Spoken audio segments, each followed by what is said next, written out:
അവിടെ ഉണ്ട് ഇപ്പോൾ പരിചയം അവിടെ ഞാൻ അങ്ങനെ മക്കളങ്ങനെ ഇന്നത്തെ പരിപാടി നടക്കുന്നത് പള്ളിക്കട്ടെ ഞാൻ ജോലിയോ അപ്പോൾ അവിടെ ആളുടെ എന്താ ആള് പോയി പോയി പറഞ്ഞാൽ ആള് കുറെ ആയപ്പോലും ഞാൻ ഈ വണ്ടിയിൽ പോകുന്നുണ്ട്. ആയിക്കോട്ടെ വീട്ടിൽ പോരാ ഭക്ഷണം കഴിച്ച് പോരാ സന്തോഷം മതി. എന്ത് ഭക്ഷണം അപ്പോഴും ഉണ്ടാവട്ടെ.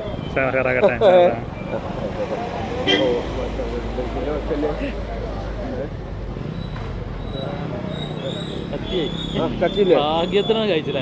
ഓ അതെ അവിടെ കാറ്റണിൽ കിട്ടൂലേ ഇറങ്ങിപ്പോരേ കാറ്റിൽ നിർത്തിക്കണത്. അതെ അങ്ങോട്ടും ഇങ്ങോട്ടും ഓൻ്റെ വണ്ടി എന്തെല്ലാം അങ്ങോട്ട് കയറും പിടിച്ചാൽ കിട്ടൂല.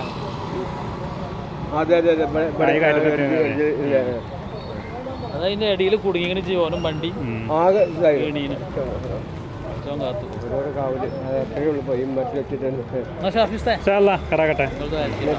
ഞാൻ പെരുന്നാളിൻ്റെ തന്നെ വന്ന് വ്യാഴാഴ്ച പോകും.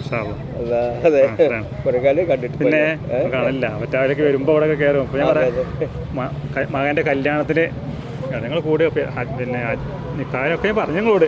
അപ്പോൾ മോൻ്റെ അമ്മോശാക്കയാണ് ഹജ്ജ് കഴിഞ്ഞ് വരുമ്പോൾ ജിദ്ദാർപ്പുഴ വെച്ച് മരണപ്പെട്ടത്. ഇപ്പോഴത്തെ അപ്പോൾ അതിൽ പിന്നെ ആ ചുറ്റുപാട് അങ്ങനെ പോയിരുന്നു. പിന്നെ 4 ദിവസം കഴിഞ്ഞപ്പോൾ ഓരോന്നും കാര്യങ്ങളൊക്കെ ആയിട്ട് അപ്പോൾ കല്യാണം കഴിഞ്ഞ് ഓനെ വിളിച്ച് വന്ന്. കാരണം 6 പെൺകുട്ടികളും ഒരു ആൺകുട്ടികളത്. അപ്പോൾ എല്ലാവരും നാട്ടിലാണ്. ഇവള് ഇങ്ങനെ കറങ്ങി വെക്കുക പെണ്ണ്.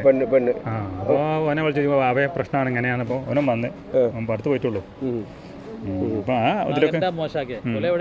ഓല് വെള്ളിയില്ല ടിക്കറ്റ് കൊടുത്തീനേ. അപ്പം നിങ്ങളില്ല വേണ്ടേ വേണ്ട നമ്മളെ ആൾക്കാരുണ്ട് കേട്ടോ. പോയിക്കോളി കേട്ടോ.